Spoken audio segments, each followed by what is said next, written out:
आता राजाराम दळवी आनंदाने, निर्भयपणे व निःसंकोच मनाने परमपूज्य महाराजांची सेवा करू लागले.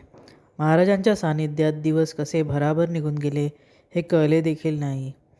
एकदा सणाच्या दिवशी त्यांच्या मनात वाटले, आज जर मी माझ्या गावी माझ्या घरी असतो तर मला पुरणपोळ्या खाव्यास मिळाल्या असत्या. परंतु या अरण्यात कुठल्या आल्या पुरणपोळ्या? इथे कोण देणार पुरणपोळ्या? काही वेळाने महाराज तपसाधनेतून बाहेर आले. राजारामाबरोबर बराच वेळ गप्पा गोष्टी करत बसले आणि नंतर म्हणाले, अरे बाबू, आज तुझी पुरणपोळ्या खाण्याची इच्छा झाली आहे ना? ते बघ, त्या झाडाच्या मागे पुरणपोळ्यांनी भरलेला डबा आहे. तो आण आणि पोटभर पुरणपोळ्या खाऊन घे. आज सकाळीच एका इस्माने पुरणपोळ्या करून आणून दिल्या.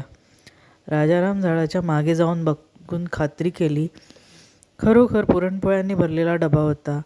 राजारामास आश्चर्य वाटले, कारण त्या अरण्यात पुरणपोळ्या आल्या कुठून? राजारामाने जाणले, या पुरणपोळ्या माझ्या इच्छेखातर महाराजांनी सिद्धीने निर्माण केल्या. भक्त जे इच्छिते नाथ ते निर्मिती, तत्पर आहे रिद्धी-सिद्धी, आज्ञा पालन करावया. पुढे असेच एकदा राजारामास जिलेबी खावीशी वाटली आणि महाराजांनी त्यांची ही देखील इच्छा पूर्ण केली. असाच एकदा रामनवमीचा दिवस होता. राजाराम दळवी महाराजांना म्हणाले, बाबा, आज रामनवमी आहे. श्रीराम दर्शन व्हावयास हवे होते, परंतु या घनदाट जंगलात कुठले आले राम मंदिर? राजारामाचे बोलणे ऐकताच महाराजांनी प्रभू रामाचे रूप धारण केले. डोक्यावर रत्नजडित मुकुट, हातात धनुष्यबाण, अंगावर शोभनीय वस्त्रे व गळ्यात सुवर्णालंकार असे तेजपुंज श्रीराम राजारामाच्या पुढे उभे राहिले व म्हणाले, बाबू, घे दर्शन श्रीरामाचे.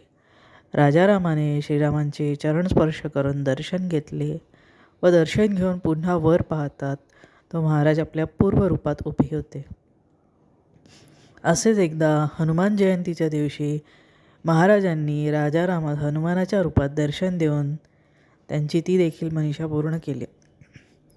कधी घेता धनुष्यबाण, कधी हाती सुदर्शन, कधी शेषना शाही पहुडून अनंत लीला करविता. काही वर्ष महाराजांची मनोभावे सेवा केल्यानंतर महाराजांनी राजारामास आपल्या गावी परतण्याची आज्ञा केली. महाराजांची आज्ञा होताच राजाराम आपल्या गावी हळकुळ या ठिकाणी परत आले व सुखाने संसार करू लागले. पुढे दाजीपूरच्या अभयारण्यात शिवराम नावाचा एक सेवक परमपूज्य महाराजांची भक्तिभावे सेवा करू लागला. स्वामी जसे सांगतील तसे तो ऐकू लागला. परमपूज्य महाराजांना आपले सद्गुरू मानून गुरुभक्ती करू लागला व गुरुसेवेत दंग राहू लागला. स्वामी विना त्यास क्षणभरही चैन पडत नसे. परमपूज्य महाराजांनी अभयारण्यात किटाचे रान, माऊली कोंड, पाटाचा डंक, सांबर कोंड, झांजूचे पाणी, देवाची पट्टी, तप्याची टोपी अशा अनेक ठिकाणी तपश्चर्या केली व ती स्थाने पावन केली. ओम चैतन्य गगनगिरी नाथाय नमः.